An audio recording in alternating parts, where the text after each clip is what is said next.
Hello, welcome back to Mr. Arsenal podcast for a very, how can I put it, last minute stream, shall we say. Wasn't expecting to be doing this tonight, but it is what it is. But thanks to Knights of Fabrizio, you've got a bit of content tonight to start the week off. Basically, as the title says, it looks like Dani Ceballos is coming back for another year, at least on loan. And yeah, we ain't messing up. Well, I'll say we ain't messing about. It hasn't been officially announced, but the sources that are reporting this are they're of the high end. They don't report shit unless it's like 100% there and they know it's true. Sam, obviously my guest tonight. What was your? You've seen the news as well. You've seen the tweets and everything. What are your thoughts? Yeah, it was as expected, really, wasn't it? I mean, it's not. I don't think it comes as a shock to anyone really that we're getting him back on loan. I think he, at the end of that season we just had now, I think he sort of came into his own a bit, showed everyone what he's made of, showed what kind of role he can play. I think he had some good games.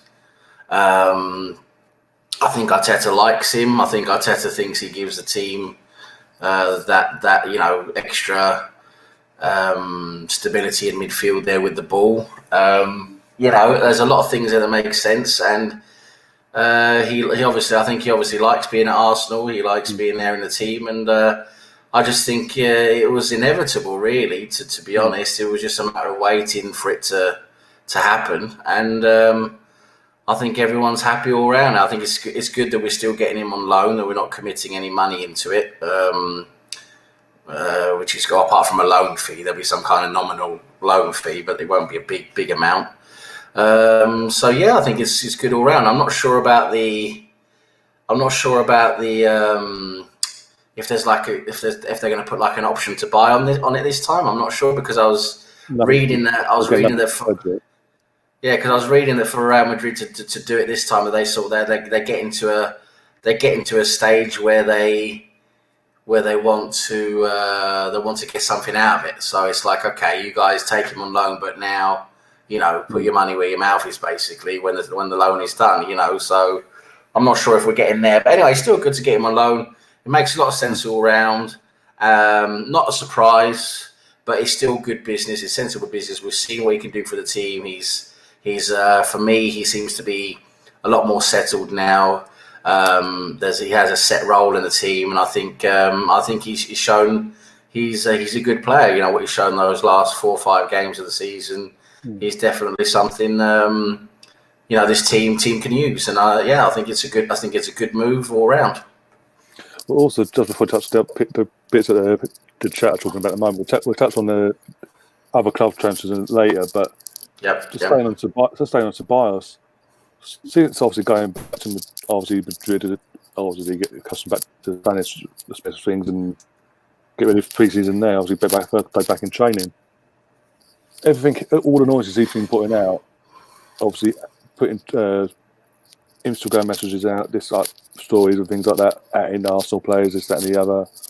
And then this, obviously, everyone's seen this weekend with the Community Shield. He was watching it and cheering us on. I mean, yeah, he feels part of the club, doesn't he? Obviously, you can see that. It's like he's bought into everything, and he wants to come back. Yeah. He wanted to come back. It was just a matter of Madrid wanting to do it in the first place, do the deal. I think it was quite. I think it was quite obvious that he feels like he's part of the team still, and he's just sort of gone back there to sort out a few formalities and then come back. Yeah, but it's just I know there's some fans, we're going to get into that, but there's some fans that are a bit because obviously he ain't turned back at the last end of the season and one game at the beginning. But you got to remember, looking, the guy when he came in clearly wasn't what you and I wanted, so he wasn't playing regularly. Then he got injured, and then there was this fitness problems or whatever when Arteta's come in. But the second Arteta's come in, laid down it all, not just the Bayern, but everyone. Eventually, he got brought into the squad, and then obviously lockdown came along. Even after lockdown, when the football returned, Premier League returned. He's a prominent feature in the matchday 11s most of the time. And let's not forget, again, the first few games were a bit about him. He was still doing the typical like spinning top, as some fans would say, literally get the ball and spin around in circles and not be aggressive going forward in that sense when he got the ball. But the second everything changed for him, I think, for his Arsenal career, was the Sheffield United quarter-final, that winning goal. From that moment onwards, his performances from the next game onwards got better and better. Yeah.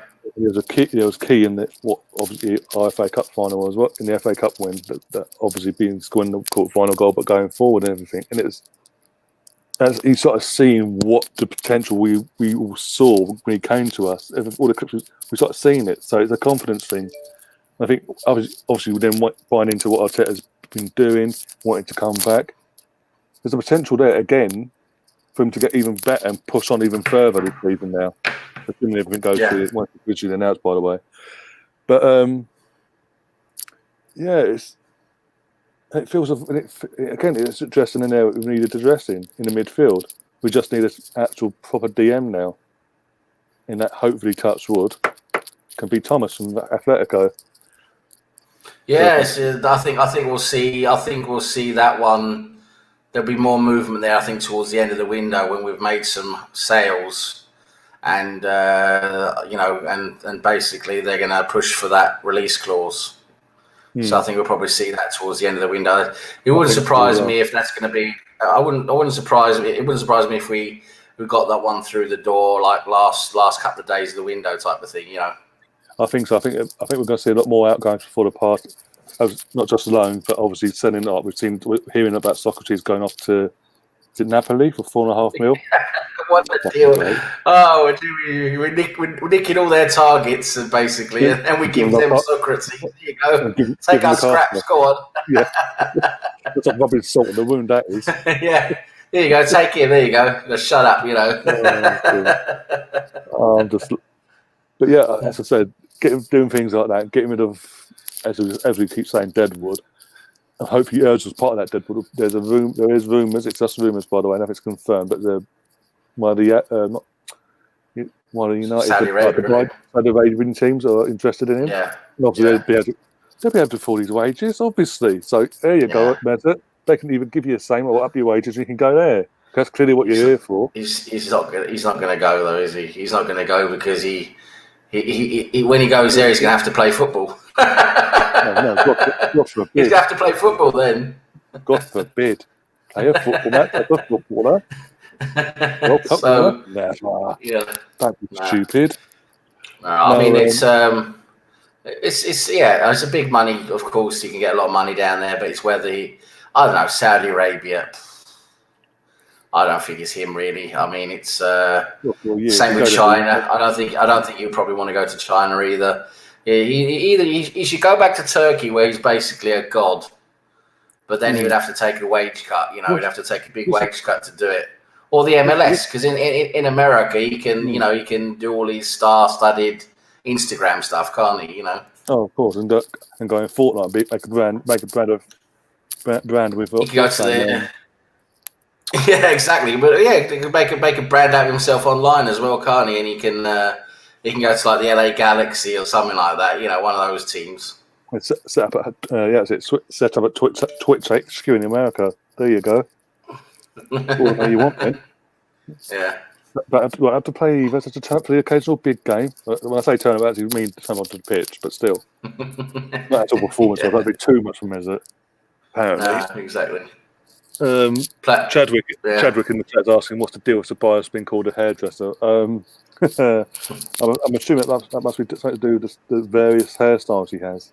1 minute it's bam look, then it's literally like the parting slicked up that. Then it's just literally partying and turned that way. He pays a lot of attention. Pays a lot of attention to his hair. I think he's got a lot to do with that. So yeah. One of that's part of the loan deal. Madrid they supplied the hair gel that he needs for the season. It's a lot of money that goes into that hair gel. I bet. Oh, bloody hell! I bet it's not cheap. Oh dear. Yeah, but But again, as I said, it's addressing an area we needed to address in. Even again, it's a loan. He's been it, but he's been here. He's not going to take any time this season to adapt. He already He's a known knows what it's all entity. about. Yeah, He's a known entity. We know he's a player we already know. We know how to use him. We've seen what he gives us. And now we can just have him back. Just keep him. Yeah, exactly. I think he'd rather be here than being in Spain. By the way, with the news of certain Man City ex-captain having the COVID all of a sudden. Talk about karma. yeah. Mess in it. It's a mess with all that.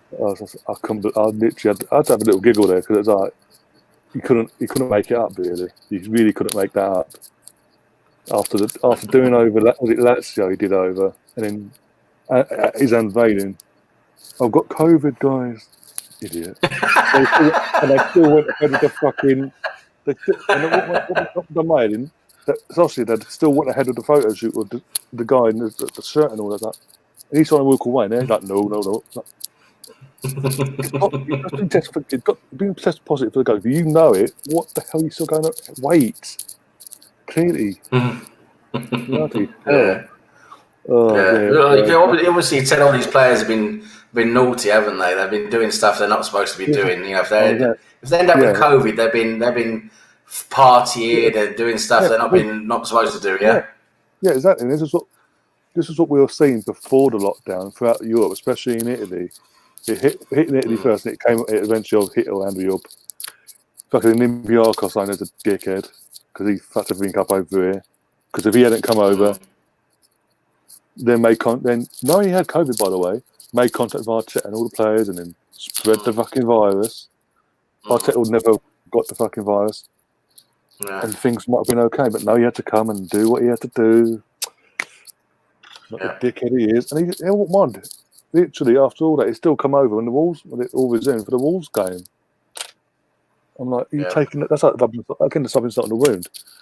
But you saw, I was going back to the players. You saw in Italy with he was at Dybala, and mainly the big you've got Dybalas and the other Juventus players, AC Milan, Inter Milan players, suddenly testing positive for COVID at an alarming rate as well. We weren't just like hit and miss.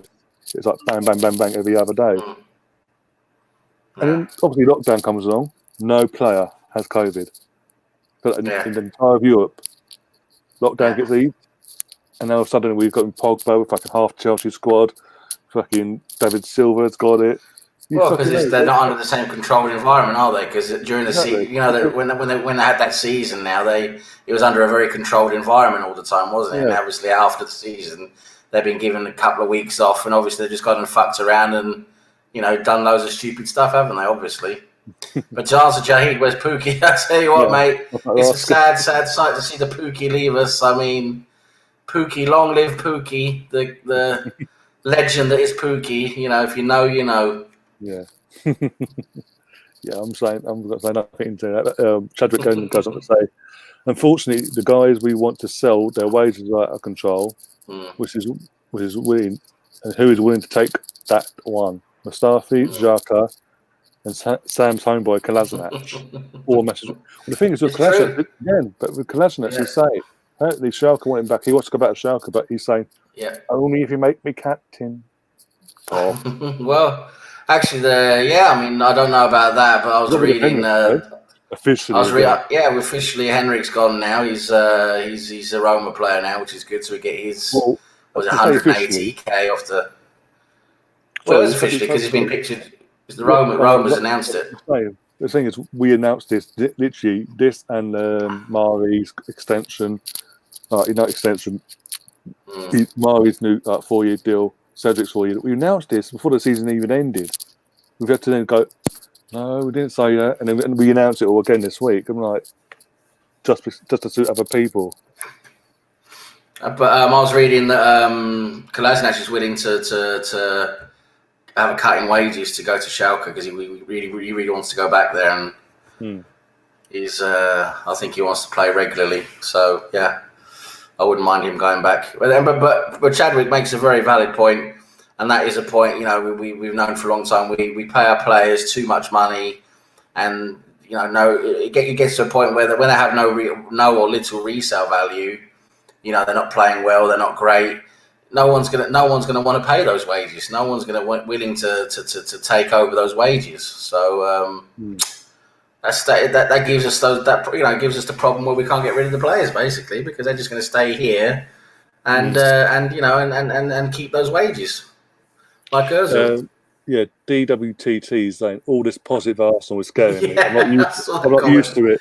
This is It's like, what's going on? We're heading in a positive trajectory, aren't we? What's going on? All this used to everything going to shit all the time. What's going on? It's a weird feeling, isn't it? It's not the good old. True. It's that feeling we had years ago, like 15, 16 years ago. We had this feeling, and it disappeared. I don't know what happened to it. Oh yeah, we moved.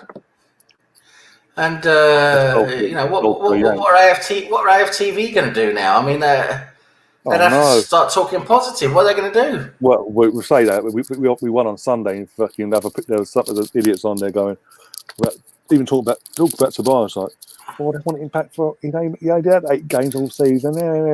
You see Turkish go on about Ceballos. They say he's dead and rubbish, and I mean, the guy's obviously not watched him. And even you come around saying he's dead and things like, oh, fucking hell, mate. I mean, I like you. You're a good guy off camera, but fucking hell, it's not that. It's literally they nitpick at the slightest thing. Oh, that person didn't. It's like, are you for real?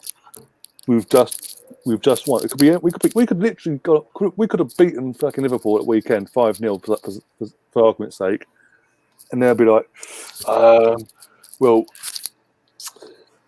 Ainsley didn't turn up. Yeah, it'll be something ridiculous out of that nitpicky. It's just to be negative, just to get the neutral fans going. God, then they're complaining still. Yeah, all Arsenal fans are like. And in the meantime, you've got fucking the Emerson things dropped today. Obviously, at midnight earlier on. Yeah, and obviously you've got little clips here and there. It's good. It's good. I like it. Yeah, I've only seen a couple of clips where obviously Marino called that Daddy Addy saying, "You're the lazy little fucker, aren't you?" Things like that. And what was it? And obviously his first day in, and obviously it's off. It's in the aftermath, the morning after the night before, where obviously Potts being such and him being hired literally straight afterwards. And he's like, they start talking about it, he's like, and the more he goes on, you can see his eyes when he's trying to matter things, and he just gets up and turns like, fuck off. As soon as they started mentioning United, I'm like, bloody hell. Oh dear. And in response to Harvey, I've put the link in the chat here, so click on that, and then I'll add you into the stream. See, Taib's in the house. Taib, big up Taib. Go get some ripe mango. If you know, you know. Yeah. Johan is asking, when do you think we'll announce Gabriel? I think it'll be. I don't know. Maybe the same time hell freezes over. I don't know. It just makes no sense to me whatsoever. I just can't figure it out. What we're waiting for now at this stage, I just don't know. It can't be quarantine either because there's so many other players who've been announced who haven't, they're supposed to. Well, they are supposed to have quarantine, but they're still being announced. So it can't be quarantine. I don't know what the hell's going on. I really don't. Really? So, again, so he was asking, what's the latest on Ozil? As we touched on, it's just a rumour at the moment. There's talks ongoing apparently, but I don't think he'll do it because, like I said earlier, it means he's going to have to play football. He's not going to want to play football, is he? So for that money, so he can stay here and not play football.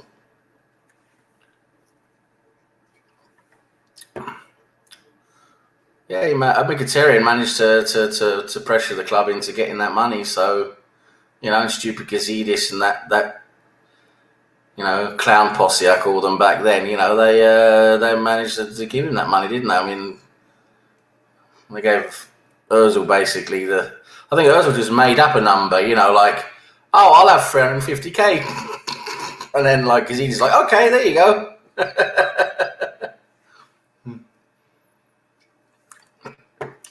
Oh, Ryan's dead. We killed Ryan. Oh, well, it's nice to know you, Ryan. You're a good guy.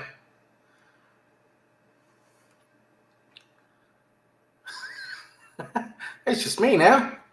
Hello, everybody. So let's see. I can see some of the chat. So yeah, you're saying didn't mind Mkhitaryan was so overhyped with wages. What people expected him to do. Arsenal fans, yeah. Well, we did think he was going to be good, didn't we? That Borussia Dortmund link with coming back to play with Aubameyang. They were good together, weren't they, in Dortmund? But he was just moving on. I mean, he's a bit too old, wasn't he, Mkhitaryan, now, when he came to Arsenal? He just didn't have that same stride, did he? And things were slower, and yeah, it just didn't work, did it? Didn't work. And he just couldn't perform the same as he did at Dortmund. Yeah, a bit of unfortunately a flop, and we paid him, of course, far too much money. So there's that. Let's see. DWTT. Arsenal has 10 players who could be on the transfer out list. Yep, that's true. Only leaving player confirmed. Played for another team last season. Hopefully that changes by the week's end. Yeah, there's things happening now. Let's talk to Torreira being linked to go now. Put a price tag on him, about 20. We've got about 25 million price tag on him now. Schalke apparently in for Kolasinac, and he's willing to drop in wages to go to Schalke, back to Germany. Mkhitaryan confirmed today that he's moved to Roma, is now permanent. He's no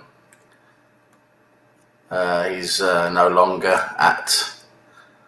linked to Arsenal anyway. So we got rid of him and his 180k, which is good. Other players out. There's talk of now. I saw the latest. There's Valencia talking about maybe Guendouzi for 20 million, or maybe a loan plus a 20 million buy option at the end of the loan. So things are starting to happen now. The next couple of weeks now, as the season rolls in, I think we're going to see some stuff happening. There he is. There's the bus seat boy. Oh dear. Yeah. He just left me by myself here. I just had to keep pretending like I knew what I was talking about. No, the Wi-Fi just decided to freeze and do what it's got to do, apparently. So yeah, sorry about that. Yeah, it's all right. Oh dear.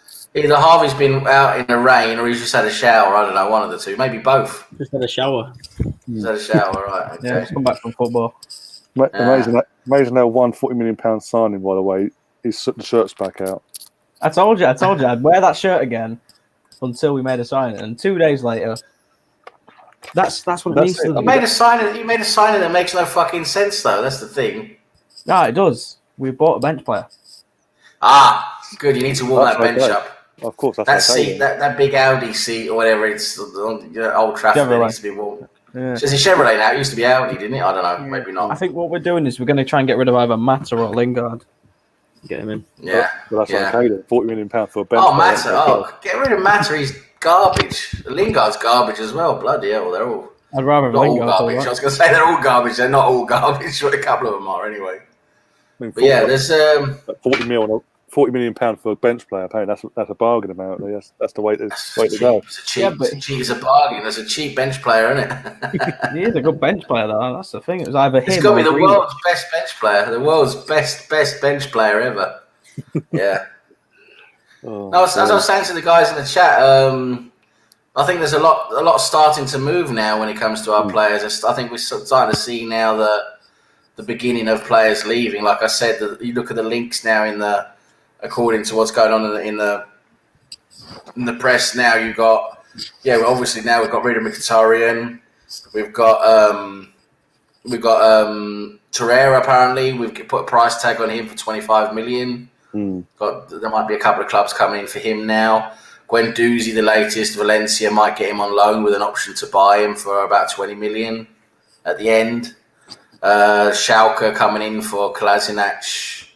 He has to drop his wages a bit, which he's apparently prepared to do. Could get rid of him to Schalke, and then there's heavy links, as you said, with Socrates going to Napoli, Be great to get rid of him to Napoli.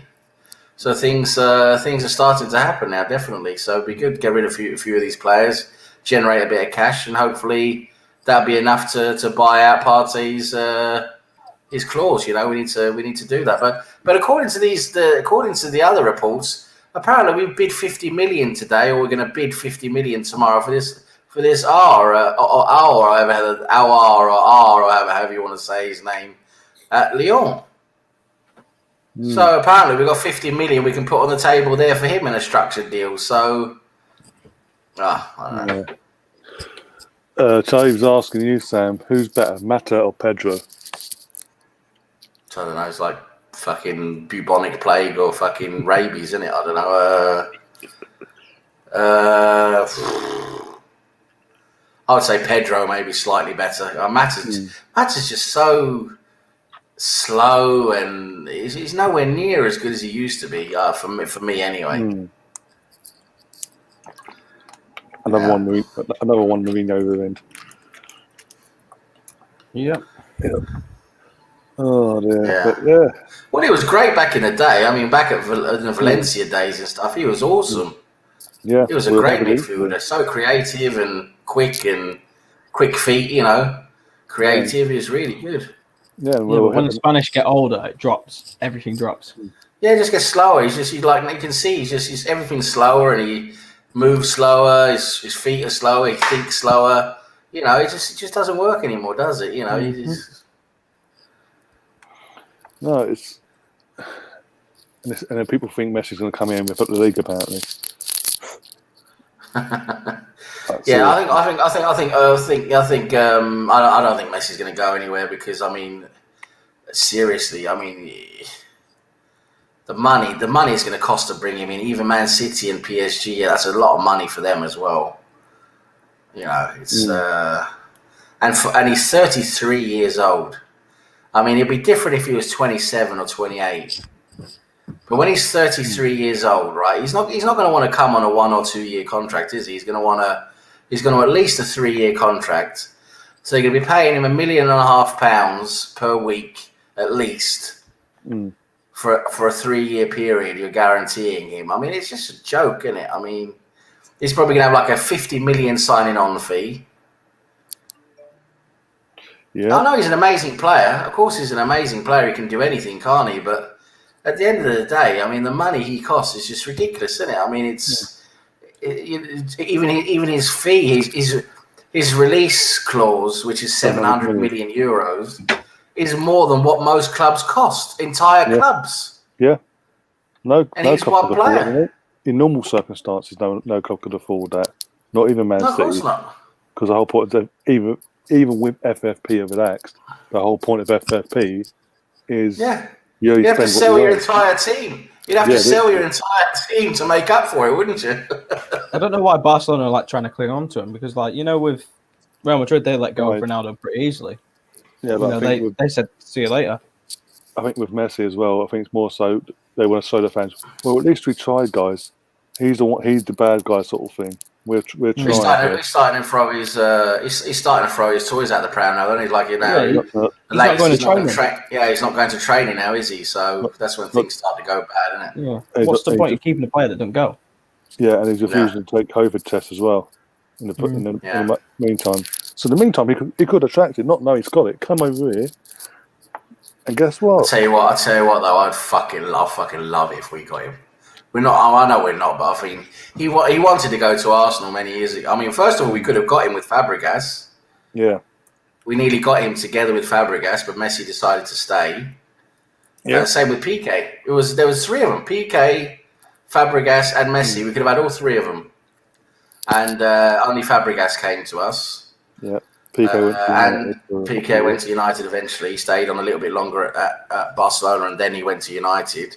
And Messi stayed, and the rest is history, as they say. But then later on, that last wobbly they had a few years ago, back when Barcelona had that wobbly, I can't remember how many years ago, it's a while back now. And apparently he contacted Wenger and asked, Wenger, is there any way you can get me in, and then things died a death because Barcelona, they chose to turn things around and managed to convince him to stay. But now I don't know. The thing is you got to. It's that what kind of deal can they do? You know, I mean, it's they're going to want a lot of money for him, aren't they? Even if he's not playing, they're going to want. He's the biggest asset they've got at Barcelona. He's worth a hell of a lot of money. I mean, imagine the money that guy is worth to Barcelona in terms of merchandising and everything. You know, I mean, sales, everything. Yeah.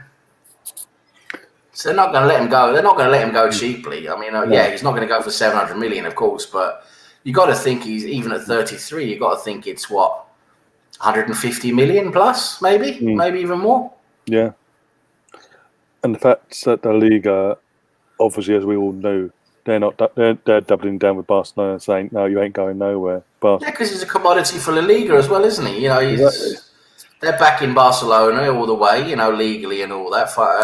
When it comes to the judicial side of everything, so yeah, it's going to be a hell of a fight. It's going to be a hell of a fight. But at the end of the day, the player has a lot of power now, doesn't he? You know, with the Bosman ruling and everything, and so. You know, if he doesn't want to train and he hands in a transfer request, basically says, "I want to go," you know, you got to get rid of him somehow. Got to get him out. I'd love it if he could come to Arsenal, play for Arteta, and you know, of course, there's no chance of us getting him, but I'll just imagine him fucking in that my front three. Jesus Christ. Yeah. Cheddar says when Juventus signed Ronaldo, afterwards, the club's value went up from 400 million to 1 billion. Yeah, that's different times. Ronaldo's a special player, special player. Plus, Ronaldo's proved himself not just in that Liga. He came from the Premier League. For me, that's what makes Ronaldo. I mean, I don't want to spark this whole Ronaldo versus Messi debate thing again. That's a whole different show, isn't it? But for me, that's what makes Ronaldo better overall for me is the fact that he's proven it in different leagues. And also, for me, Ronaldo is slightly the better player as he's got more overall ability. I mean, he's got the aerial ability as well, whereas for me, Messi is not really good in the air. But Ronaldo, he's amazing in the air as well. Good thing to say. Back it up, 100%. What was that? You would do. It's say that Ronaldo's the best. About Ronaldo. Well, I think that's my opinion. I mean, I've seen both of them for years now, and for me, Ronaldo is the better all-round player. I mean, yeah, Messi. I could argue, say Messi might have slightly better technical skills, dribbling, etc., and he could get through players maybe a bit better than Ronaldo. But Ronaldo, I mean, he's got all that. He's brilliant in the air. He's just he's stronger, you know, and he's performed. He's done it in all the big leagues, isn't he? You know, Messi has only stayed in Spain. Exactly. Chadwick says you could work out a deal with Barcelona with the marketing revenue, like Arsenal pay or whoever pays. It would have to be something like that, wouldn't it? Yeah, it would have to be something like that. Marketing revenue Arsenal makes off of him. Yeah. It would have to be something like that, but Jesus Christ, imagine him with Arteta at Arsenal in the front three for Arsenal. Oh, wow. And Tahib says Sam dreams to camp. I'll tell you what, mate. I'd have a wet dream if he came. Fucking hell, man. Fucking cream my bed that night. Anything Arsenal saying, if Partey and Oyer, or however you pronounce it. Yeah, I don't know how you pronounce it. Ceballos must mean Woodard out on loan, surely. Yeah, it would mean that. Yeah, definitely. There wouldn't be much room for him, unfortunately. Yeah. Again, that does happen. It's not the worst thing in the world. A season out on loan, because obviously with Ceballos to loan, as long as there's no obligation to buy him, you can do the loan and then go, okay, bring Woodard back, and then feel that, and you've got and also starts to give him a bit of resale value, doesn't it? I mean, if he goes out on loan and does a good job. And at the end of the day, we decide we don't keep him, and he wants to move on. He's got a bit of value to him, hasn't he? Yeah. Well, as we've seen with over the weekend as well, Ainsley Maitland-Niles, a week ago, the club was looking to get rid of him. One fantastic performance, man of the match, gets called into England squad on his birthday as well, amongst it all. Suddenly, we've changed our mind on him and Martinez. We want to keep them both. Yeah. There's talks of Martinez getting a new contract. Yeah. Yeah, I mean, there's a lot of people I saw discussing on Twitter. They'd rather give Martinez a new contract and sell Leno for like 50 I've million. spent a lot of that in the last few days. Yeah. You know, maybe that's something we could do to get rid of Leno. Oh, it's terrible to get rid of Leno because of everything he's done, but what do you do in a situation like that? You know, what do you do? You've got this great goalkeeper who's come in and, especially then you've got our new coaches, two of our new coaching staff coming from Brentford saying you need to sign their Vale, whatever his name is, from the goalkeeper there. Because Macy's a bit suspect, isn't it? I don't think they're really happy with Macy. Yeah. Yeah, but also with Macy, there's another thing with Macy as well. As you said, he's gone out and he's actually pulled up trees like Martinez has done in the last few years. Yeah. They're not really. I know they're not really happy with Macy, according to the murmurs, the rumours behind the scenes there. Yeah. What else has been going on? There's been a lot going on lately, hasn't there? I can't think now. There's been a lot going on. Yeah. Obviously Martinez offered a new contract, and obviously Sky is saying the only way he will sign is if we give him the guarantee of first team football. The guy's been with us for 10 plus years. The guy's in love with the club. The guy's in love with the club. He loves Arsenal. He's become a real gooner, really. Yeah, I do think it's rather telling though that obviously Leno being available on Saturday, he was benched over Martinez. I think that's rather telling where Arteta's head's at. Like, again, I could say this to come in 2 weeks' time against Fulham. After all kickoff. It'd be interesting to see who starts against Fulham, wasn't it? Because Leno is available now. Well, he was available on Saturday and he didn't get played. So if Arteta keeps that going into Fulham, Martinez starts straight away you're in. Well, Martinez is on number one for until further notice. Until he makes a mistake or something, his form dip, he'll be on number one. And I think that's the right thing to do in the sense of because if we drop him straight away and put Leno back in, he hasn't done nothing wrong. You're trying to sign him into a new contract. You're like, the fuck? I did nothing wrong. You've dropped me. Why am I going to want to stay here? I might love the club, but still. Yeah. As long as you don't do what bloody United are doing with De Gea and Henderson, having playing like you'll play one game, you'll play another, and things like that. See who works out. Yeah. That's just asking for trouble, I think. I mean, what do you think, Harvey, on that? I think it's a bit silly because they're both on very high wages now. Well, yeah, De Gea's like 350k a week, and then you've got Dean Henderson on 120k a week. What's the point in having a goalkeeper like De Gea that's that much on the bench? Why don't you just sell him? Well, who's going to buy him now? That's the thing now, because of his wage as well. I can't see him going to PSG. The only club I could ever see him going to was Real Madrid, and they've got Courtois now, and he's sort of suddenly picked things up there. I can see him going to Atletico, and then Atletico trying to sell Oblak to someone. Well, there's rumours of Chelsea after Oblak. Yeah, so if Oblak goes to Chelsea, I can see that might be happening. Yeah, they can go whistle. Bloody Chelsea, honestly. Well, fucking hell, buying everyone. There's more chance of us getting Partey than them getting bloody Oblak. And again, this is again, even if they did, again, there's more pressure on Lampard because again, he's managing big egos throughout the whole spine. He's got a spine of egos, which he as a coach, manager, even to call it, hasn't dealt with. He's only played with as a player. Difference between playing with and coaching.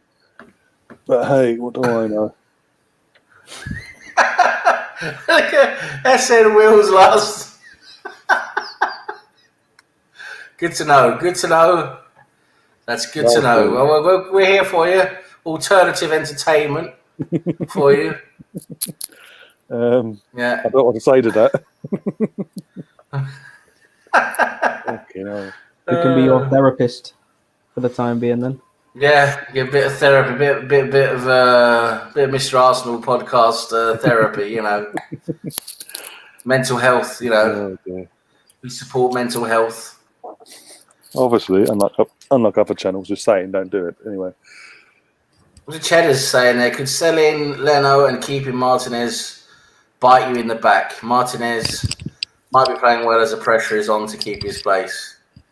Yeah, that's what I'm saying. There's people saying, well, okay, yeah, he played well for, 12 games, but, is he going to be able to do it during the course of a whole season? Is he going to be able to keep it up? Well, for me, I think if you can do it in 12 games and you can do it against the biggest teams in the league, I think you can do it over the course of a season. That's what I think. So I think if it's 1 or 2 games and then you sort of drop off and, which you can see happen with reserve goalies, they come in for 1 or 2 games or whatever, and it doesn't really happen. But this guy's been doing it now for, was it 12 or 13 games he got at the end of the season, and with all competitions, and then now with the start of this season, obviously it started well as well. So I don't think it's just a temporary thing with him. I think it's actually finally come together for him. He's persevered.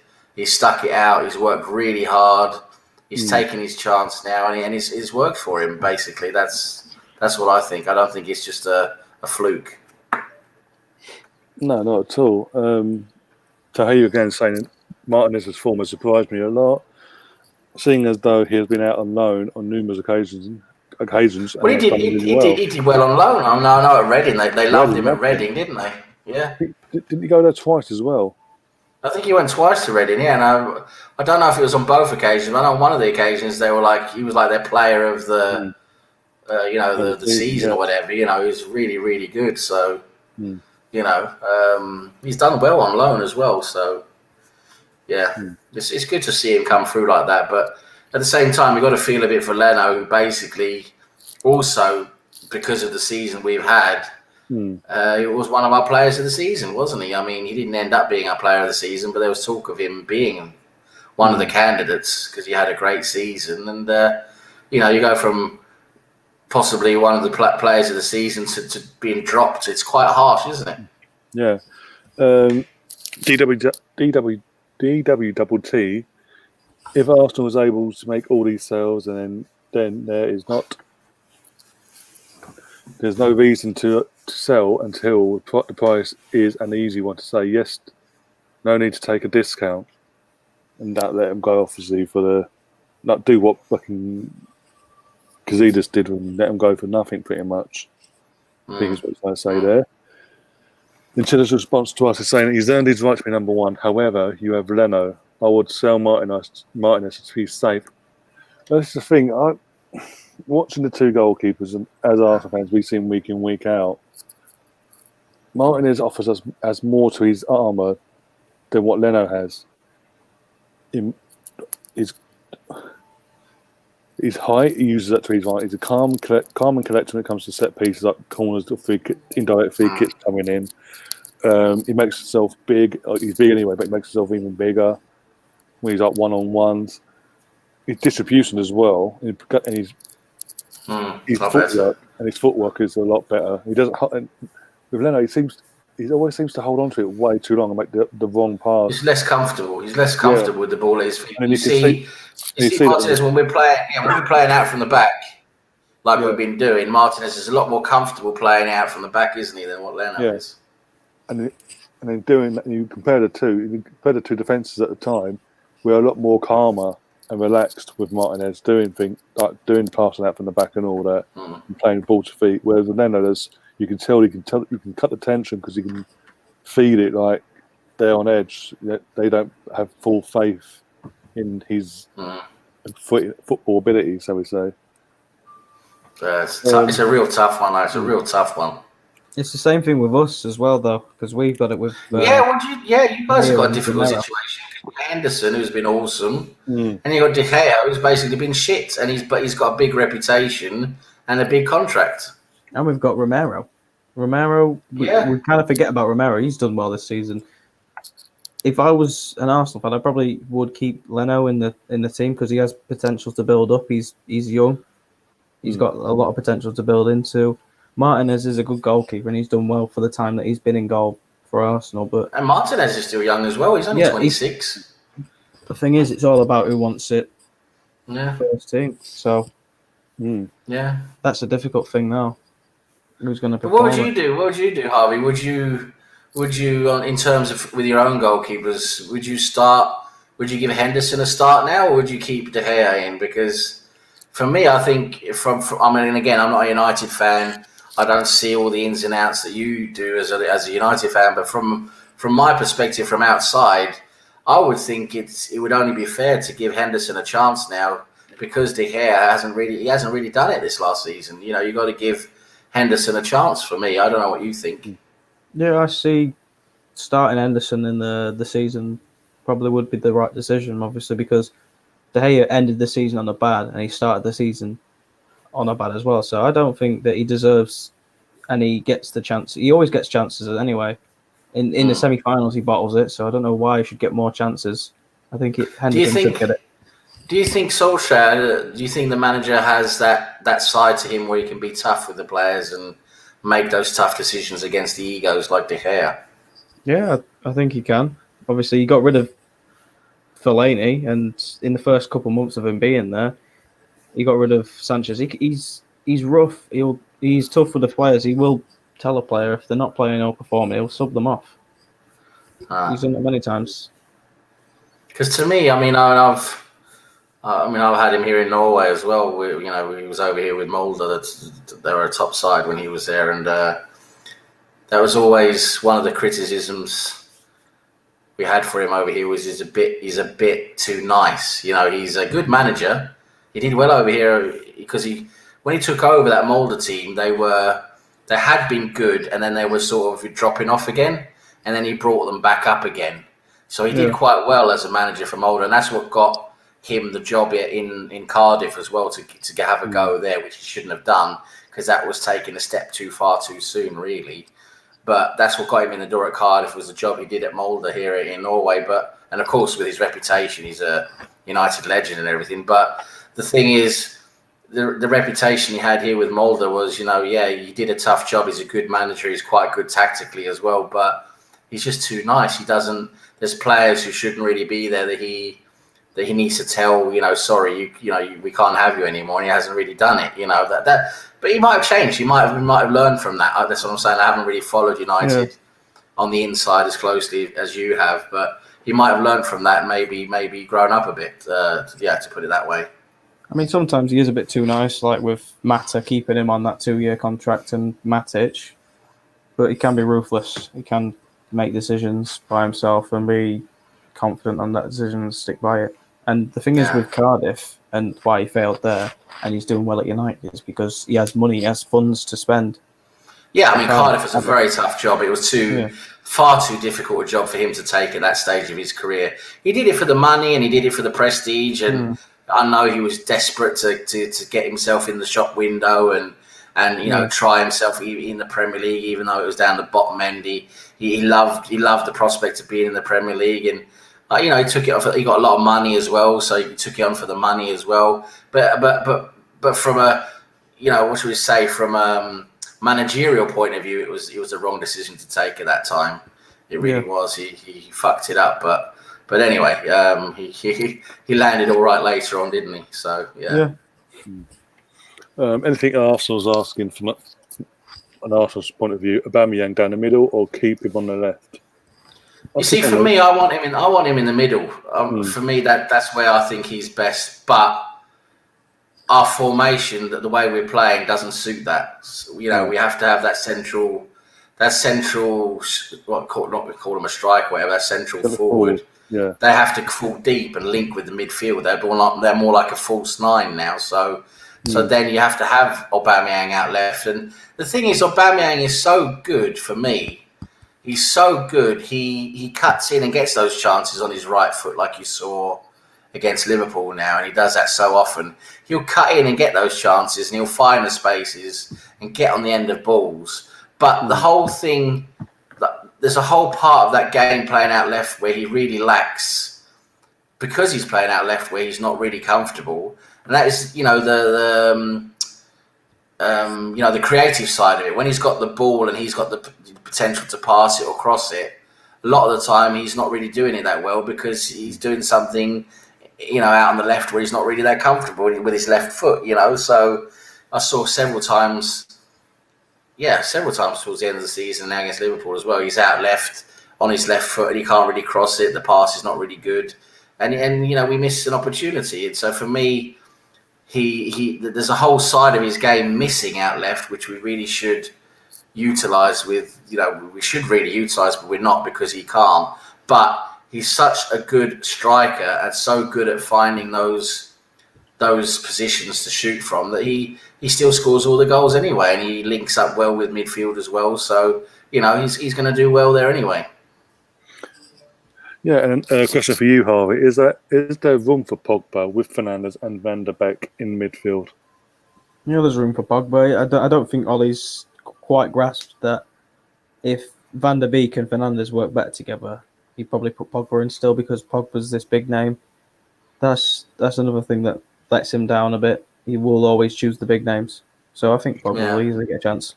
Then that's my worry with De Gea, because De Gea is the big name. I think he's going to use him again because he's the big name. And it's that'd be terrible for Henderson if he did that. And that's then Will saying, "May not have a good team, but when you have a PE teacher in charge, you won't be challenging anytime soon."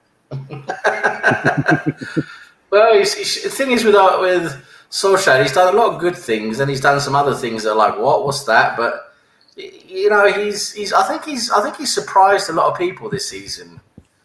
Of course, getting Bruno Fernandes helped him a lot because he really transformed. I think that transformed the whole midfield and the whole team, really bringing in him. But still, he's still got to use him the right way, and tactically things have to work. And I think Solskjaer he's surprised a lot of people this season because everyone wanted him out before Christmas. Everyone was screaming to have him out before Christmas. Then Fernandes came in and things started to look good, and all of a sudden there's a bit of form there. Things started to come together, and all of a sudden now he's all right, isn't he? So it's I think he deserves more time, but the overlying question is Solskjaer that big manager, that big, is he that big guy that United need to win the big trophies? I don't know. Can you see Solskjaer winning the Premier League or the Champions League? I don't know. I really don't know, but we'll see. It's the same with Fergie, though. No one could see that. No one never knew really much about Ferguson. But then, right at the beginning, he nearly got sacked. I mean, Things could have gone very differently. Things could have gone very differently that game against Aston Villa, wasn't it? Where basically it was that game that kept him in the job. Yeah, he was going to get sacked that game if they would have lost, and luckily they won. That back in was it 88, something like that. 87, about 87 that time, because he came in 86, I think. And he was nearly out, wasn't he, Ferguson? And then, as they say, the rest is history. But Ferguson showed what a strong character he was. I think he showed that quite quickly, to be honest. But I don't know.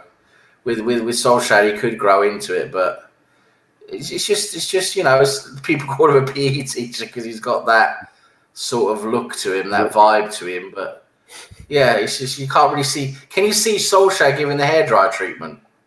You can't really. He can't. He won't do it, will he? I've seen him shout at the players. I haven't seen him give him the hairdryer treatment, though. I haven't seen him throw any football boots at any players. Kick a football boot at Beckham's eye, basically. Yeah. There you go, Amazon. If Amazon are watching, this is next season. There you go. All or nothing for Man United. See Maguire come out with a cup. Yeah. Suddenly the books will be fine. Yeah. Oh dear. Trying to think. Let's go up to the chat. Someone did ask in the chat. Just going to try and find it now because it's gone a bit farther up. Yeah, Taib was asking. I'll ask it to everyone, but he did ask it to me. Do you think the January window should be scrapped? I want it scrapped. It's a needless thing, especially now this year. It's pointless. It's pointless. Well, literally, especially Really is this year. pointless. Sorry, especially this season. The summer winter's not going to finish until the 5th of October. So such a teams are starting to settle down, get into rhythm of things. Winter's going to be open again for another month, at least. Then you go have all that drama again, and then literally back to square. It'll be, okay, and then season ends. It's like, no, you're right. You're so right. I mean, and this is something Wenger was an advocate for, and many others. You know, they don't see any point to the January transfer window anymore. There's no point in having it. You should just have one transfer window every summer. You know, it starts at the end of the season, and then it finishes at the beginning of the next season. You know, simple as that. Yeah, I think the only reason they brought it in was to not stop, but control the players, like players going back and like swapping clubs throughout the whole season and things like that. Because what we found on him was that Liverpool originally went to Leeds, didn't he? Like in November or October time, and things like that. And he could start straight away and things like that. But it's just needless thing because it's so annoying. Even in a normal season, it's so annoying. Yeah. It's also it's not like January's a quiet month because you've got like six, seven fixtures of the league. Plus, if you're in the semi-final of the League Cup, you've got that fixture. You've got 2 FA Cup fixtures to throw in as well. So it's an unnecessary object to have in our way. It'd be a lot easier, as you said, one window in the summer when the close season, everyone does their business and that's it for the season. No, it's bits here, and a little bit here, and a little bit there throughout the season. No, you've got your squad. That's it. Yeah. No, I agree. Just bin the January window. We see Barcelona. Even what was it? Because was it Braithwaite? Why did they bring in Braithwaite? Because there was injuries, and it had a striker. That's Braithwaite. It's like, what the hell? I had to rub my eyes when I saw it. I was like, what? But Barcelona got Braithwaite? Yeah, he's amazing. What are you on about? As an emergency signing or loan or whatever. But the club they bought him from didn't have a striker, but they couldn't go out and recruit someone as an emergency loan either. So it's like, well, there's something dodgy going on there. It's just absolutely ridiculous. But come on, Braithwaite, Barcelona, come on. Did you see what he said to Barcelona? He said, when Messi leaves, can I have number 10? You'll be leaving before Messi. I said that to Vidal as well, apparently. He's off as well. They've just sold Rakitic. Rakitic has gone back to Sevilla. Yeah, he's gone back to Sevilla. Yep. They're on a full squad rebuild now. Yep. Rakitic didn't really play well, did he, at Barcelona? No. He didn't really suit their system very well. We didn't win in the league of a smaller club. We'll bring him in and make him bigger. Because we did that with Dani Alves. It's just idiots. Yeah. Shout out to Jackson from Facebook. Jackson, how you doing? That's what I think. Kevin Vince Boateng went to Barcelona. Yeah, that's some bizarre signings they've made. But yeah, Braithwaite was the most bizarre because obviously where he's come from to go to Barcelona. What about like Louis Barry from West Brom? West Brom. All the aggro there. Now what about? Hey guys, I'll give you a Barcelona signing. Going in What's his name? Song. Oh, Alex Song. He even said later on, hasn't he, in an interview? He said, "I just did it for the money." Yeah. I knew I was. He said, "I knew I wasn't going to play football. I was going to be on the bench, but I just did it for the money." And Song, and they bloody bought Song. Honestly, Jesus Christ, yeah. So every now and again they do fuck up, don't they, Barcelona? They really do. In that season, obviously, his first season they won the Liga, and obviously I can't remember who it was. I think they went over because it was Puyol's or Abidal's last game. They went to give Puyol, I think it was that player, the trophy. And he's thinking they're walking over, and he's thinking, oh, "You're giving it to me." And as he's realised, he's like, "Oh no!" Which I walked away and was like, "Brilliant." What a twat, honestly. What a twat.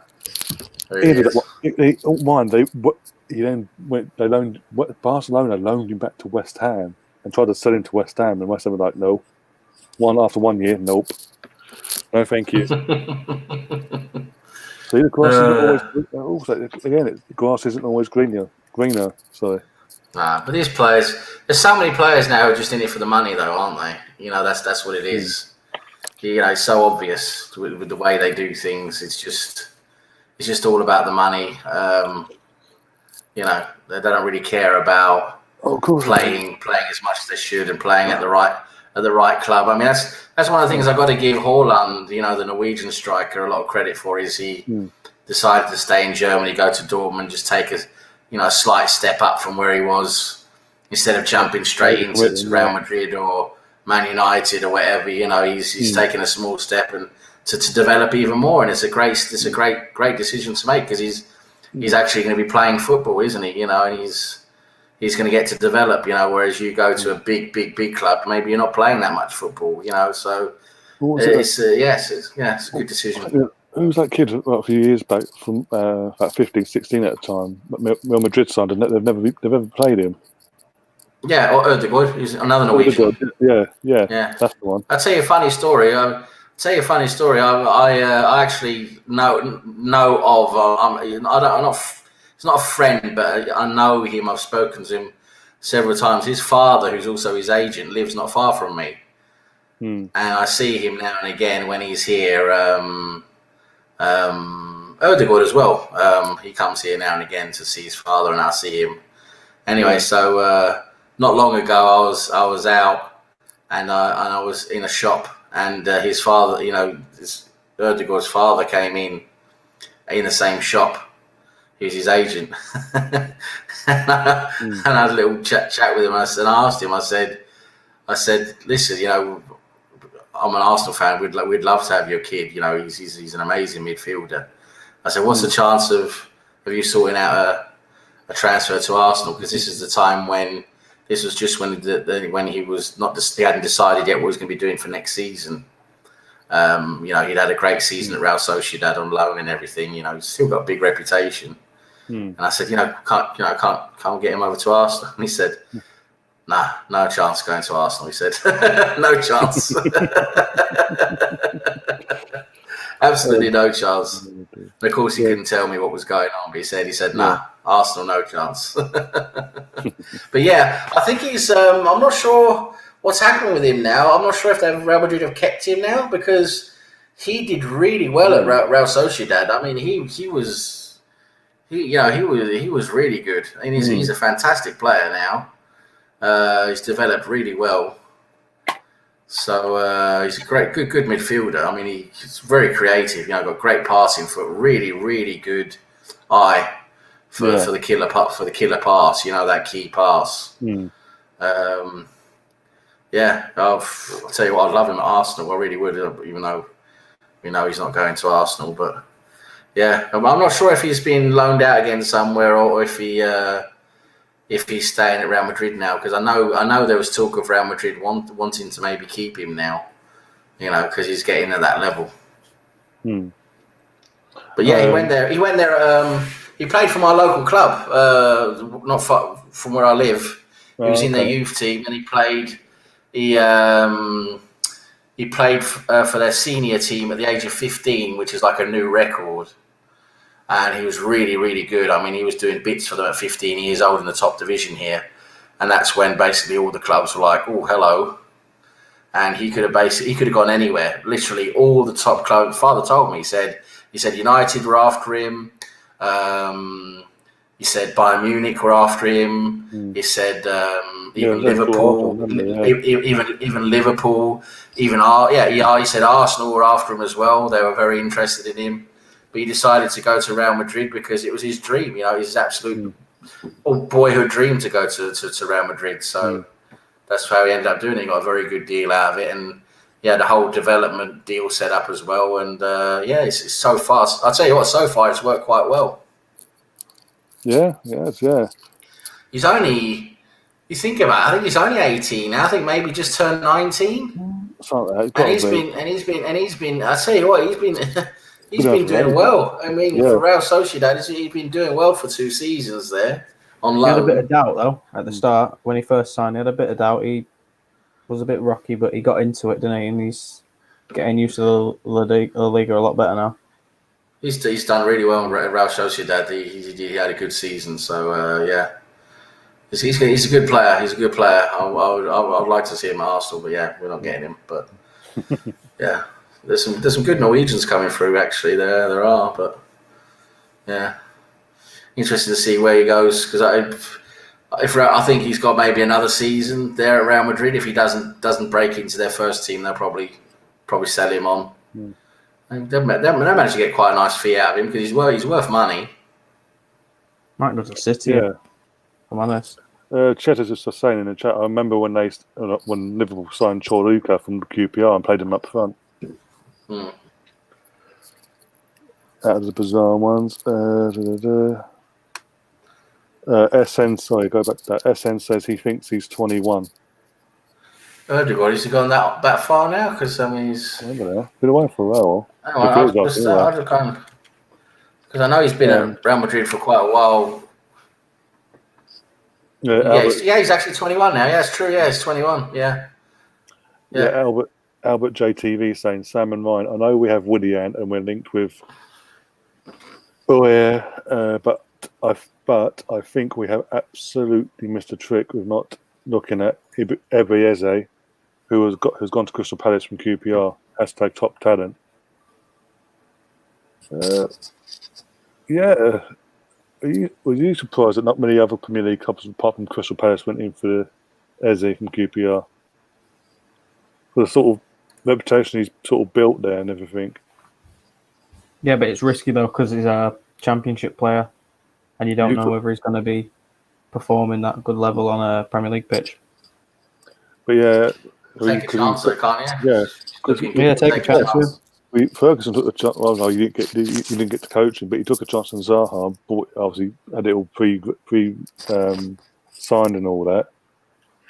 Took a chance. Obviously, if he'd been there, I think it would have worked out better than what he did with Moyes. But you don't know this. But yeah, we don't know whatever happened about Moyes' daughter and Zaha either. Imagine doing that. You're banging your boss's daughter and walk down so casually and sit at the family table the next morning. Is that the thing? Is that a true story though? Do we know if that actually happened? Apparently, I don't know. He came out and said it's like he's a load of the bollocks to Rio Ferdinand, but I don't know. Well, Rio should know. He was there, weren't he? Or he just after he went to QPR, hadn't he? No, he was there. He was there. He was there. Yeah, he was there that season. Bloody hell! So yeah, Rio would know. He would have had obviously. But all this, the thing is, I mean. The thing is, what's all the hype around Zaha now, though? Why? Just because he's. What's he done? What's he done this last season? Well, nothing. That's the thing. Nothing. But literally, because he's the best out of a really bad bunch at bloody Crystal Palace. Overhype him again, and it's also Sky, as I keep touching on. They do these things to get people, the gamblers, onto Sky Bet, put money on. Yeah. And if it doesn't work out, they don't care because they've made money out of the situation. Yeah. It's just bizarre. Yeah. No, I mean, Zaha, I can understand a few seasons ago when he was looking good and he was still, you could say, looking promising. But now, this last season, he's just been rubbish. Mm-hmm. That's been polite. I think that's because he wants to leave, though. Yeah, I mean, his heart's not in it as much now as it was before with Crystal Palace, but still, I mean, if you want a club to get you, surely you got to put yourself in the shop window. You got to perform, haven't you? I mean, you would think.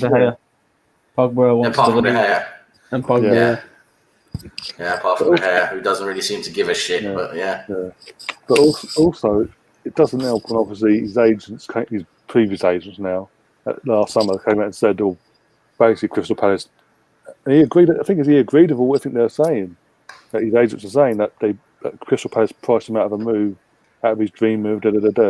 Since then, throughout the season, he's binned them off, got someone else, got with someone else, and suddenly he's been Sky Sports are saying PSG, Dortmund, this and things like that. A, he wouldn't get in the Dortmund squad. PSG don't need him. Yeah. Oh, hang on, Neymar. We'll just put you on the bench. Here's Wilfried Zaha. We're just going to play him for a while. I think that'll be the end for Choupo-Moting then. And Southgate will put him in the England team. Can't, can he go? He'll try to, but he can't. Good. Yeah, he can try Anyway, to. Maitland-Niles got called up though. That was good. Yeah, that was good. Maitland-Niles got the call up, so that's added some value to him. And I don't think it's going to go now. I think that's changed everything. Yeah, well, I really do think that's. I think that call up from South. I mean, you've been slagging off Southgate, Ryan, right? I actually think that call. So. Yes, I agree completely, Ryan. I agree with you completely. But funny thing is, I think that call up from Southgate now has actually changed everything for him at Arsenal. So really, we've got to be thanking Southgate now from an Arsenal perspective. Maybe he was watching my stream on Saturday and he's like, I'm upsetting the Arsenal fans. Token Arsenal player. And it's worked out good for everyone. Yeah, I'll tell you what. He's I was listening to I don't know if you, not you, Harvey, because you're not an Arsenal fan, but I don't know if you ever listen to the Arse blog, Arsecast. Yeah. Their the podcast with what's his name, Andrew from Arse blog, and that James he's at the Athletic now. He was Gunner blog or Gunner blog or something before. Oh, right, yeah. But anyway, I was listening to the latest podcast. I was talking about this whole Maitland-Niles situation, and then he came with James had a very, very interesting point with Maitland-Niles. He is basically, you think football develops, right? Football does develop through time. Things change. Players, the positions change a little bit and things like that, right? I think what we're seeing with Maitland-Niles here, what James was saying, I thought you made a really interesting point. Is that Maitland-Niles is now the next generation of footballer where he's a utility player because he's at that level where he can play anywhere. He's at that level where he's not gonna be tip top, world class in one position, but he's going to be good high level in like 10 positions, and you can basically and he suits modern football now with Arteta so well because Arteta, who plays like a hybrid formation that changes according to the phase of the game and who's got the ball, etc. Excuse me. With a player like Maitland-Niles, who can basically play two different positions at the same time, or he can change between two different positions at the same time, he's suiting that type of play. And I think that's what we're seeing with Maitland-Niles playing so well with Arteta, because Arteta's giving him instructions to play 2 or 3 roles at the same time, depending on the phase of play. And this is what you're really seeing now, is the next generation of footballer coming through who can play a hybrid type of player football. It's not just one position anymore. You're adapting to how the game is being played, and I thought it was a really interesting point. And when he put it like that, I was thinking, that makes a lot of sense. So you've actually got a player who can basically play anywhere. He can play all across midfield, and he can play left wing back, right wing back, right back, or left back. Exactly. It's an amazing, utility to have there. Yeah, exactly. And along with his natural position as well, that's as I said, amazing ability to have. That you can just let me just say, when you analyse his bang, bang, bang, bang, bang.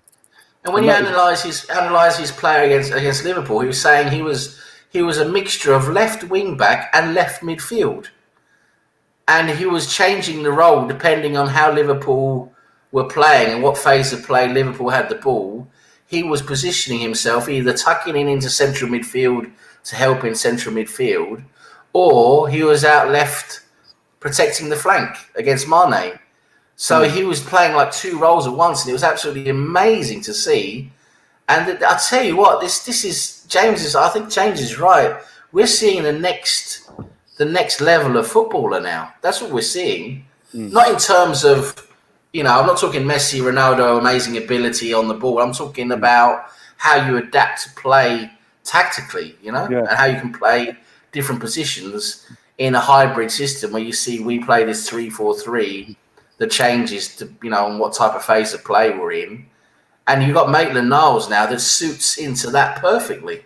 And noticed how his attitude towards being used as a utility player had changed. Because under Emery, we saw the infamous now interview we had on Sky where he was like, I want to be playing centre mid, nothing else. That's it. That's me. I'm a central midfielder. That's my craft, basically. Whereas fast forward after Arteta's coming in, fast forward to the FA Cup final, his interview, how his attitude changes. Like, no, I'm happy playing wherever the boss tells me to play. So again, little things that Arteta again has done. He's taking on what the manager's asking of him, and realising, as you said, something he's doing. He's got something quite unique to what other players have got, because he's got the central, as you said, central midfield, wing backs on both sides, full backs on both sides, natural. Where we go with that four, all the little feathers in the tail, so to speak, that he wouldn't have had initially. No. What do you think of that? What do you think of that? Did you think things? Did you feel like when I said that sort of things start to make more sense now with him, that what he's doing, and like I think that's what Arteta is bringing him in for, and sort of making him realise that, listen, okay, you might not be playing one position regularly, but that's because you can play all these different positions, and you can play a different position every game, and you'll be playing for us, you know. Exactly. And also, if there's a key injury in either the full back, like the wing back role, or whatever formation we're playing, and he's playing, he starts essential, but something happens and we ain't got cover on the bench, he can then we can bring someone on, and he stays on, but he then switches over to that position. Because he's played that position, he hasn't got to be, I don't know about this sort of thing, because he's already got that craft behind his back. So yeah. Exactly. Oh, the phone's now gone dead. That's good. Chadwick, big up Chadwick. Yeah, sorry, big up Chadwick in the chat. He's saying for Sam and Ryan, big up Chadwick. Win in the league series, Man United or Spurs. I love when we beat Man United because the fans just lose their shit. Ha ha ha! Harvey knows what I'm talking about.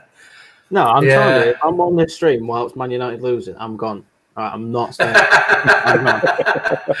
I'm not staying on a stream with Arsenal fans if we're losing. We've had to endure 6-1s and 8-2s at Old Trafford. If you're getting better 4-0, you're sitting there. That 8-2 game, I was traumatized for months. I mean, I was like, did that happen? Was I in a parallel universe? I mean, I couldn't. Oh my god.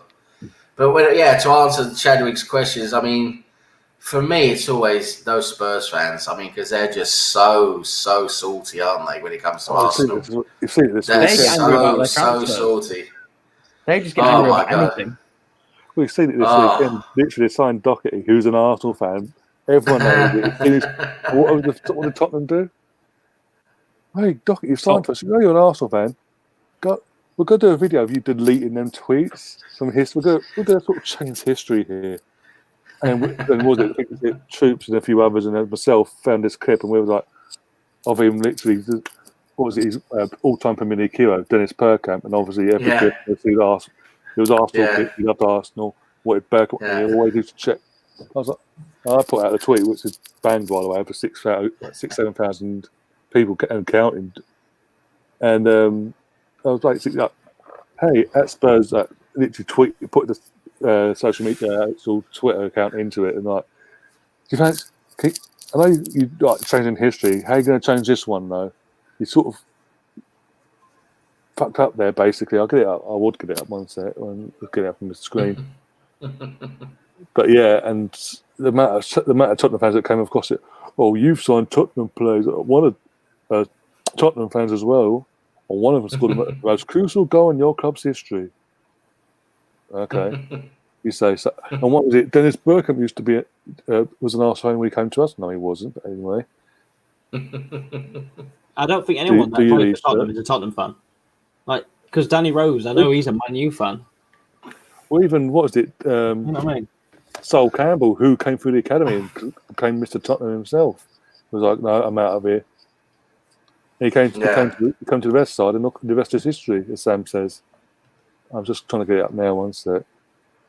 Yeah, just sort of just answer Albert JTV about that Eze, his name is. I don't know how you pronounce it, but yeah, I mean, I haven't seen much of him, to be honest. So I wouldn't really be able to give a good opinion on him because I don't really follow the Championship that closely. But listen, I mean, I'm not against giving a promising Championship player a chance. I'm not against that at all. I mean, if they're showing promise and a lot of talent, you know, they can develop and they can improve and they can do something. You know, I mean, I wouldn't be against that if we brought in someone like that. You know, to give him a try. Definitely. I mean, instead of if we'd have brought in a very promising Championship player who's got a good reputation ahead of Willian, actually, to be honest with you, I wouldn't be that upset if we did that because, you know, I think it would be worth a try, you know. I mean, if he's got a good reputation, he's a talent, yeah, I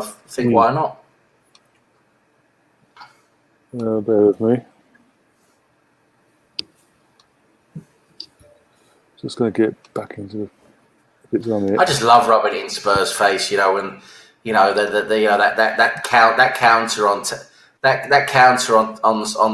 Twitter. You know how many days since Spurs last won a trophy that goes every day. I just love that, you know, just that rubbing it in their face, you know, and well, basically, got the tweet up. I can't get it on the screen now.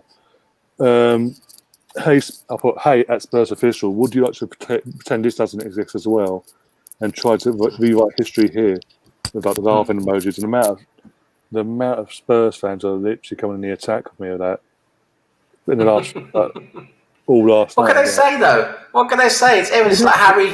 It's like those pictures of young Harry Kane in an Arsenal top. How can you? You can't dispute that. You know, you can't argue against that. Harry Kane is an Arsenal fan. He was a gooner. He still is a gooner. Well, as I said, literally, they tried saying that Dennis Bergkamp was a Yid before he joined up. Like, he was a Spurs fan before he came to Arsenal. I'm like, no, he wasn't. If anything, wasn't it? But wasn't it? His father was a Manchester United fan and named him after Dennis Law. Yeah, exactly. That's what I'm saying. Exactly.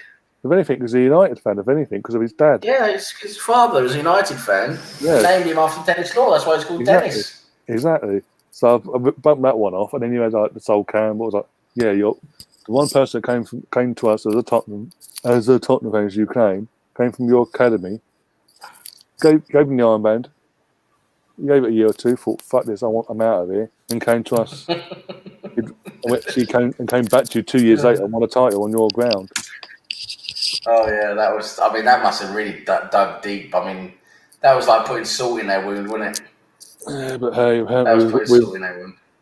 And then what was it? One person said, "Well, you've gone about." The only person I can think of was Sol Campbell, and even then, the goal he scored was a Champions League final, and we didn't win it. So, really, in that case, it wasn't the biggest goal of Arsenal's club's history. It's a big goal, don't get me wrong. But what would you say? That's an interesting question, you know. That's a really interesting question. What would you say, in your opinion, is Arsenal's biggest goal in their history? I mean, the one goal that is the biggest. Now, for me, I've got one in my head, but I don't know. Is it? I mean, can you maybe think of something even more important? For me, it's the Michael Thomas goal, right? For me, just because you think of all the, you know, the context around it. You know, going to Anfield. You know, that Liverpool team who were just incredible, so strong. You know, hands-on, odds-on favourites to win the league. We had to go up there. We had to win with 2 clear goals, which basically never happens at Anfield. You know, everything all around it. It's the last game of the season. You know, it's the deciding game, and then to score that goal there towards the end of the game. You know, that 2-0 goal, for me, with all the context around it, to win the league like that, for me, that is the most important goal in Arsenal's history for me. I'm trying to think of one that's bigger. I don't know. What about you? I think I'd agree with you, but I'd say it's closely run by Alan Smith in the '94 European Cup final. Yeah, it's another one, isn't it? Yeah, that volley. Yeah. Definitely. And then from that, you've got Dennis Bergkamp getting us into UEFA Cup in his first season. Yeah. And I'm trying to think then. You could argue as well, not argue, but in the discussion, Mark Overmars against United in '98, part of that. Winning at Old Trafford. Yeah, the 1-0 win. Winning the title at Old Trafford, yeah, that's another. Wiltord is a big one as well. Yeah, that's what I mean. Yeah, winning that goal, winning the title at Old Trafford. Yeah. Wow. Yeah, that's another one. Chadwick's in agreement, by the way. Is it? Yes, Michael Thomas is hands down the most because important there's just all the context around it. I mean, there was just an impossible task, wasn't it? You know, it was. No, I mean they were so cocky. Everyone was, oh yeah, Liverpool's the champions. You know, oh, this is all done and dusted. You know, oh, Liverpool's champions. It's all done and dusted. This is all just a matter of formality. You know, let's just get this game over with. You know, and then we go up there, we actually bloody win 2-0. Wow. Not the last kick, but virtually the last kick of the game. Because even though the ref was telling me Dixon at 1-0, seconds to go, it's done. We do that, we score. Okay. He kept him going for another minute and a half or something like that. That's what I watched the documentary. I was like, you bastard. Imagine they'd got up there and done it. Scored a tapping or something after all that. Well, I'm glad that we didn't. I'm glad we didn't. We'll respect. I'll turn it back onto yourself, Harvey, because of a United fan. What do you class as Man United's most important goal in the United's history? I can think of one. I can think of one. And that's your current manager. Yeah. Because not just for me. I mean, as an outsider, a third person, outsider, for me, not just the fact that it was the way that goal won the game. It was basically turned the game around. You guys were losing, and all of a sudden, that goal meant you were winning. You was going to win the Champions League. It's not just the drama around how it happened, but also that was the treble as well. I mean, it gave you guys the treble, which was basically the first treble in history, isn't it? In English history. So there's that part of it as well. So for me, that Solskjaer goal, late on there in what was it? Is just before the end of the game, wasn't it? That goal, wasn't it? Last kick of the game or something like that. Yeah. Just before the end of the game there, from at the end there, he managed to get on the end of it and basically just hoof it in. I mean that was a big goal in your history. When it comes to your club's history. If I remember correctly as well, it was like the 90th minute plus going to injury time. It was 1-0 Bayern Munich, obviously, and obviously Teddy scores, and then they cut regroup and go again. And obviously, as I said, Solskjaer gets that goal that writes history and puts him in Man United folklore for life. Yeah. That one. I'm trying to think of other goals. There's Rooney's overhead kick against City. That one. Yeah. Overhead kick, yeah. But that's a spectacular goal, right? But I'm thinking like important, like really important goal. It had implications into it as well. Yeah. Chadwick again he's saying, what was the most disappointing game? I'll tell you what, that comes. That game there is definitely right up there. That Champions League loss, because it was just so. I mean, all the excitement that went into it, and all the hype, and all the expectation, and everything. Wow, we're finally in the Champions League final. Let's go and do it. And to be fair, we were the best team. I mean, if we would have had 11 men on the pitch, we would have won that game quite easily. I think. We were so much better than them with 11 men, but it was what it was, and what happened. Yeah, and even with 10, we had most chances. It just even with 10, we went ahead and we looked good, and we just ran out of steam, didn't we? We ran out of steam in the second half, basically. And then we had our winning goal, which didn't help, of course. But also, there was that dodgy call at 1-0. Obviously, they scored an equaliser. That dodgy call, were actually blatantly offside. But also, Henry had a couple of chances. He should have scored and all this and that, you know. So, you know, if Henry, after we went 1-0 up with Campbell, Henry, not long after, when he went through, basically got through and he missed that chance 1-on-1 with Valdez. If you'd have scored there, you know, it would have been a whole different game. So, but anyway, that was really, really disappointing. I was same with you, Chadwick. I was really, really disappointed with that one. I felt like drinking myself to death as well, basically. But I tell you what, another game that really traumatized me was that 8-2. The 8-2 against United, because I just couldn't believe that type of performance, that type of abject crap performance was even possible from a top Arsenal side. I just couldn't believe what I was watching. Letting in 8 goals again. I mean, against United was. I mean, of course, that hurt against United, our big rivals. But you know, 8 goals, letting in 8 goals like that. I tell you what, I was traumatized. I didn't want to show myself for weeks. And with all due respect, them 8 goals, all 8 goals were soft and avoidable. It was poor, lackluster defending and goalkeeping. Well, look at our lineup that game. Stepanovs and Lusny and fucking hell. Oh, that's where Jenkins started. No, you're thinking of 6-1. There's 6-1 lost. 8-2 was Jenkinson, Drew, Sandros, and I think it's no. Troy or Clichy. And I think Chamberlain came off. Chamberlain just signed for us that summer. And he came off the bench for us. We literally was it Walcott, Van Persie.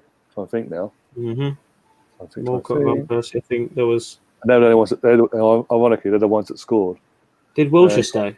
Wilshere was on the Wilshere was injured, I think. No, Wilshere got injured in that pre-season. But the thing is, though, wasn't that like around that period when we started to realise that Wenger is maybe not the guy for us anymore? Yeah, it was around that because it was still pretty much. If you think about, for me at the time, it was like it was still hung over from the previous season of the defeat in the League Cup final. From the League Cup final defeat against Birmingham City, which I still that's when I gave up the Wenger. I was like, wash my hands because the manner of the defeat, the fact we went full strength and literally got outdone by Birmingham City by stupid errors in the end. Well, a stupid error. Yeah. I lost my hands, but it was like from that game onwards, both teams that dropped off, but we really dropped off, and it carried on into the following season, and things obviously over the years then got worse and worse and worse. As it got more competitive, and hopefully, touchwood, Arteta's come back to fix things. Hopefully, touchwood. I'll tell you what, it's so far so good at it for Arteta. Yeah, I mean, he's been in the job how many months, and he's got an FA Cup and a Community Shield. I mean, I know the Community Shield is not exactly a big trophy, of course, it's not. But no, it's a pre-season trophy, but it's still counts. But you're still beating Liverpool, aren't you? You know, you're still beating, and we actually beat their best side without. I mean, it was the only change was Milner was in for Henderson. Yeah, that was the rest of the team was their best team. Yeah, and we had a mixture of our first and B team basically. It was a mix of everything. It was for our team. So we went toe to toe with them and took the pens and beat them on pens. And out of all the pens, Ains is the one I like most because it was just so calm. It's just easy. He made it look easy, didn't he? Yeah, that kid is so impressive now. He's so impressive. But yeah, and then I've stopped wrapping things up. So, Sam, where can people find you? Yeah, I got my own channel. Not much happening there at the moment. It's called Sam Greenwood TV. So if you guys can have a butchers and subscribe, that'd be great. I normally do some late night chats about Arsenal, a bit light-hearted, a bit more humorous and stuff. I will be doing a interview with Brownie not too long off. He's a crazy Cardiff City supporter. He has a long history of doing naughty things as a Cardiff City supporter, and he also has a lot of inside relationships with the club as well at ownership level. So there's a lot of interesting stories there from behind the scenes, including behind the scenes details of the Aaron Ramsey transfer to Arsenal back then. What went on behind the scenes? A lot of interesting details there that aren't really public. That we'll be you'll be talking about, in our little interview. So that'd be quite interesting. That's coming up within the next couple of weeks. Just keep an eye out. I'll post it on Twitter and that, and when I know it's happening. And apart from that, I'm on these other guys' channels here with Ryan on Mr. Arsenal podcast, and sometimes on the other guys' channels as well. So just keep a lookout. And thanks for having me on again tonight. It's been good fun, and hope to see you guys again soon. And what about yourself, Arthur? Where can people find you as well? You can find me on YouTube at United Daily Transfer News. On Twitter, you can find me at Harvey UDTN News. Thanks for having me on again, Ryan. Also, Brahim Diaz has just gone to AC Milan on loan, just as of now. That loan has just been. So the Real Madrid have just sold another player. Okie dokie. Right. Okay.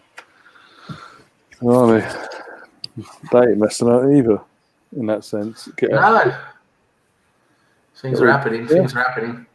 And with that, obviously, you can find myself on here, as in on YouTube at Mr. Arsenal Podcast. If you haven't already subscribed, do subscribe. I'm currently asking my chip from my phone died. I was at 410, so I'm 90 away from 500. As I said, get to 500 before 12:30 on the 12th. When we play Fulham away, the opening game of the season. I will organise something, and I will do a giveaway for you guys. Good one. I don't know. You give it an old pair of dirty underwear. Yeah, still got that Stoke shirt you can have. Yeah, I think we'll use that. And, I think we'll send that to Door. Actually, we'll send that to Door. I wonder what we'll do with that. Oh dear. Yeah, we'll sort all that out. But that only happens if you can get to 500 before we kick off against Fulham. If it doesn't happen, I'm trying to give guys an incentive to help. Let's get the channel growing a lot quicker. Hit the milestone, and I will reward you guys. But obviously, in terms of content between now and then, Harvey, I need to chat you offline. Obviously, to organise when we're doing that show we talked about off air the other day, when it's best for you, and organise some guests for that. And obviously, I've decided to do a watch along this Saturday, and obviously for the Iceland versus England game, and we're doing another watch along for the Denmark game when England play, just because Aidan's in the team and thought it's Arsenal watch basically from an international perspective for us lot. But yeah, we'll sort all that out, and then all details will be on Twitter. That'll be at Mr. Arsenal 89. A Facebook page. If you've got Twitter, but you still want to follow me, you can find me on Facebook at the Mr. Arsenal podcast page. Like and follow that page there. Again, I'm streaming off both services as we speak, so you ain't gonna miss anything. Anything you'll see here, streaming wise, will be on there. Other bits and pieces like news, any breaking news, I'll put out there as well. And yeah, until then, enjoy the rest of your evenings. Until next time, some point early this. Also, the quiz. Actually, there might be a change to the quiz date wise, because obviously we did it Sunday for the last couple of weeks. I need Mike to confirm. Is either going to be Wednesday or Friday this week, but once I know that, again, that'll be put out on Twitter. And again, it's usual guests, Kenny Ken, lead judges are there. But more like if it's Friday, it'll be Kenny Ken, lead judges, and everyone else, as we discussed before. Bigger panel, bigger guests. And hopefully Richard won't run away with it this time, like he did last night. Yeah.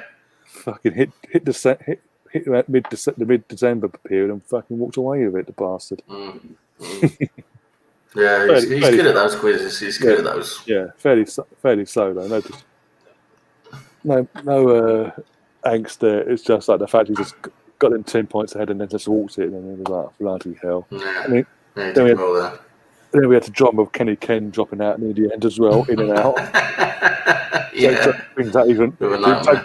it dragged out the inevitable even longer. It was literally like, it was around the time when the March questions were coming up, and it was literally like COVID had hit. Kenny Ken stream all of a sudden. It was like lag, everything you can think of. It was just like last season, delaying in the inevitable. Liverpool going to win a league. It was just a matter of when. Richard had already won it. It's just a matter of when, technically. Yeah. Oh dear. But it is what it is. But yeah, again, if you haven't subscribed, do subscribe. Hit the like button as well, and share the content around. Yeah, smash the like button, folks. Yeah, smash it.